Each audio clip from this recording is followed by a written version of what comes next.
नमस्कार, जय हिंद, वंदे मातरम।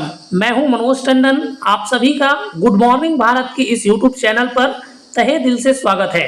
फ्रेंड्स, आप सभी के लिए लेकर के आ गए हैं शिक्षा मनोविज्ञान से संबंधित मोस्ट इंपॉर्टेंट एमसीक्यू।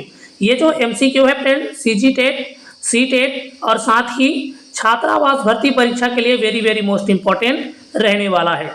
तो वीडियो बिल्कुल अंत तक देखना है फ्रेंड्स, और यदि वीडियो अच्छा लगे, वीडियो समझ में आए तो वीडियो को लाइक शेयर कर देना है। तो चलिए फ्रेंड्स, बिना किसी देरी के स्टार्ट करते हैं और लेते हैं हमारा पहला प्रश्न। ICDS कार्यक्रम देश देश देश के आयु समूह के सभी बच्चों के लिए उपलब्ध है। आपको बताना है फ्रेंड्स, जो ICDS कार्यक्रम है वो किस उम्र के बच्चों के समूह के लिए उपलब्ध है। ठीक है, तो देखिए जो ICDS कार्यक्रम है वो क्या है, हमारा 0 से 6 वर्ष के बच्चों के लिए उपलब्ध रहता है। तो ऑप्शन नंबर ए 0 से 6 वर्ष क्या हो जाएगा, इसका सही आंसर हो जाएगा। अगला प्रश्न लेते हैं फ्रेंड्स। अगला प्रश्न है, बेसिक शिक्षा या नई तालीम का अन्य नाम है। आपको बताना है कि बेसिक शिक्षा या नई तालीम का अन्य नाम क्या है। ठीक है, तो क्या है फ्रेंड्स, वर्धा शिक्षा योजना है।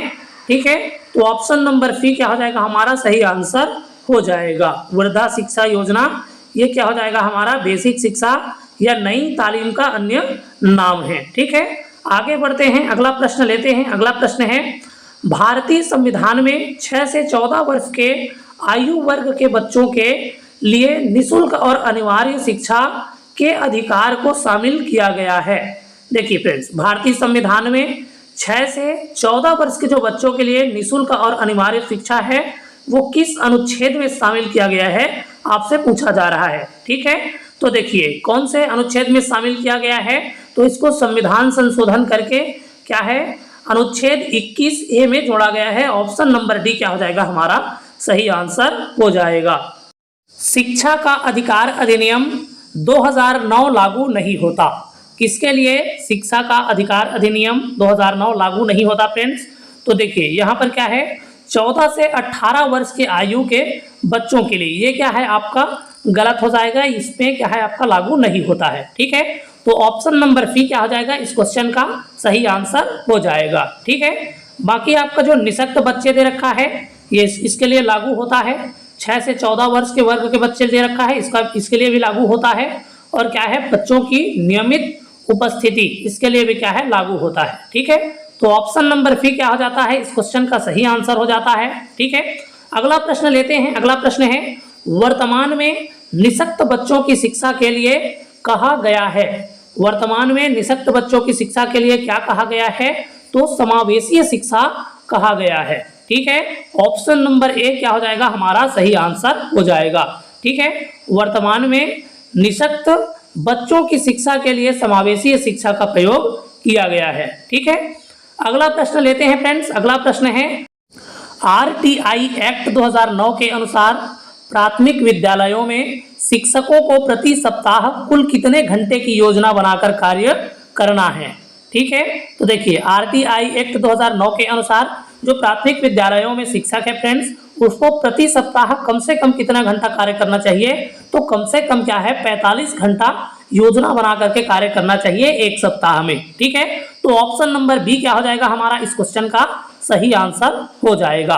अगला प्रश्न है, भारत के शैक्षिक इतिहास में किसने प्राथमिक शिक्षा का मौलिक अधिकार संबंधी बिल धारा सभा इंपीरियल काउंसिल में प्रस्तुत किया था।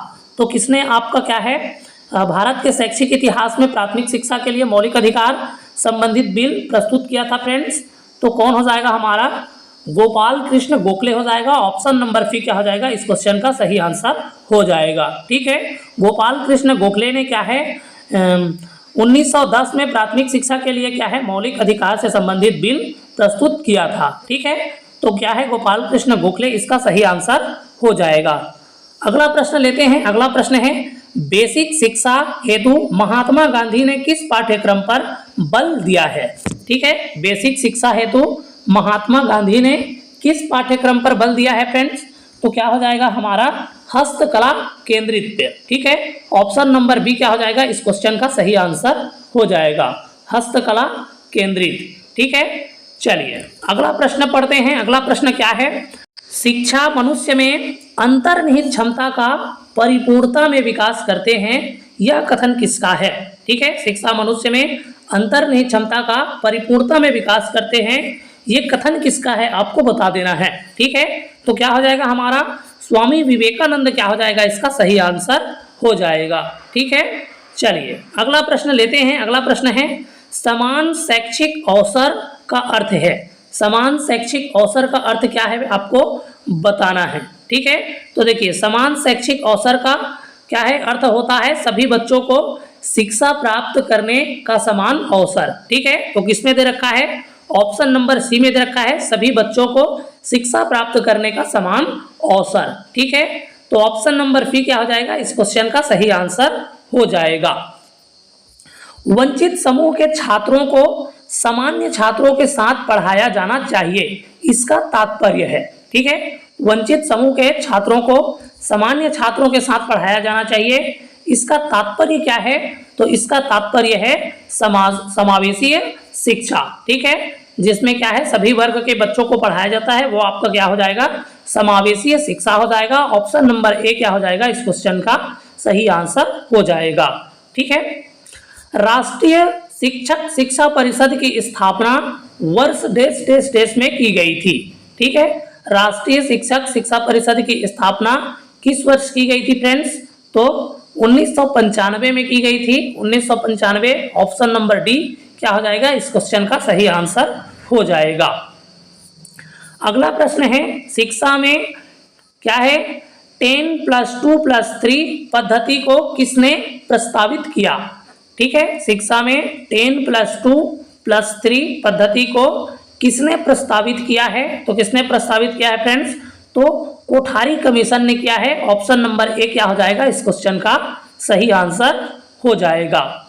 अगला प्रश्न पढ़ते हैं। अगला प्रश्न है प्राथमिक शिक्षा में लोक व्यापीकरण का अर्थ है। प्राथमिक शिक्षा में लोक व्यापीकरण का अर्थ क्या होता है फ्रेंड्स? तो सभी बच्चों को निःशुल्क एवं अनिवार्य शिक्षा देना होता है। ठीक है, प्राथमिक शिक्षा में लोक व्यापीकरण का अर्थ है सभी बच्चों को निःशुल्क एवं अनिवार्य शिक्षा देना। तो ऑप्शन नंबर डी क्या हो जाएगा? इस क्वेश्चन का सही आंसर हो जाएगा। अगला प्रश्न है शिक्षा में कार्य अनुभव का अर्थ है। शिक्षा में कार्य अनुभव का अर्थ क्या है?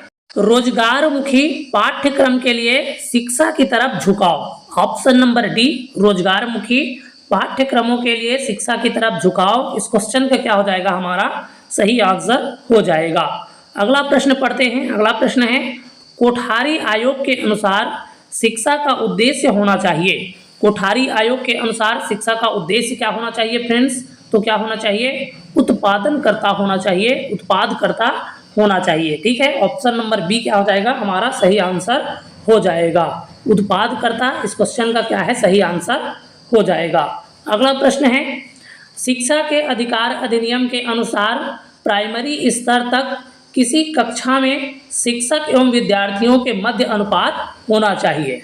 ठीक है, जो प्राइमरी शिक्षा स्तर है उसमें किसी भी कक्षा में शिक्षक और विद्यार्थी के अनुपात क्या होना चाहिए फ्रेंड्स? तो शिक्षक और क्या है विद्यार्थी का अनुपात 1:40 होना चाहिए। मतलब कम से कम 40 जो छात्र हैं उसके पीछे एक टीचर होना चाहिए। ठीक है, तो ऑप्शन नंबर ए क्या हो जाएगा? हमारा सही आंसर हो जाएगा। शिक्षा का अधिकार अधिनियम 2009 के अनुसार एक विशेष कक्षा में बच्चों का नामांकन किसके आधार पर प्रस्तावित किया गया है? देखिए शिक्षा अधिकार क्या है? अधिनियम 2009 के अनुसार विशेष कक्षा में बच्चों का नामांकन किसके आधार पर प्रस्तावित किया गया है फ्रेंड्स?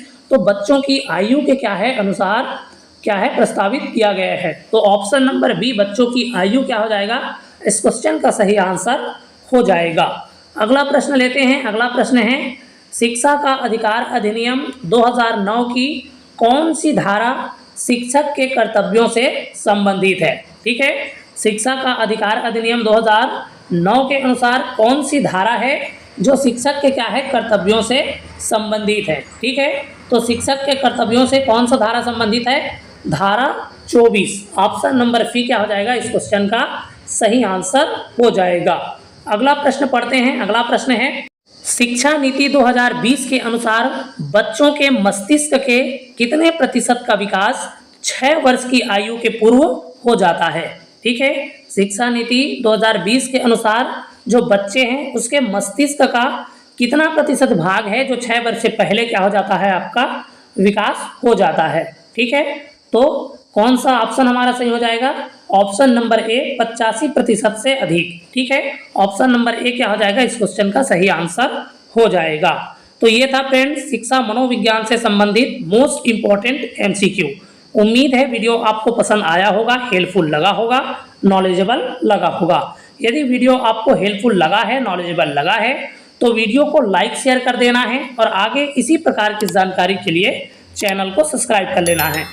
चलिए फिर मिलेंगे फ्रेंड्स ऐसी ही वीडियो के साथ। तब तक के लिए स्वस्थ रहिए, मस्त रहिए और एकदम शानदार तरीके से, जबरदस्त तरीके से पढ़ाई करते रहिए। नमस्कार, जय हिंद, वंदे मातरम।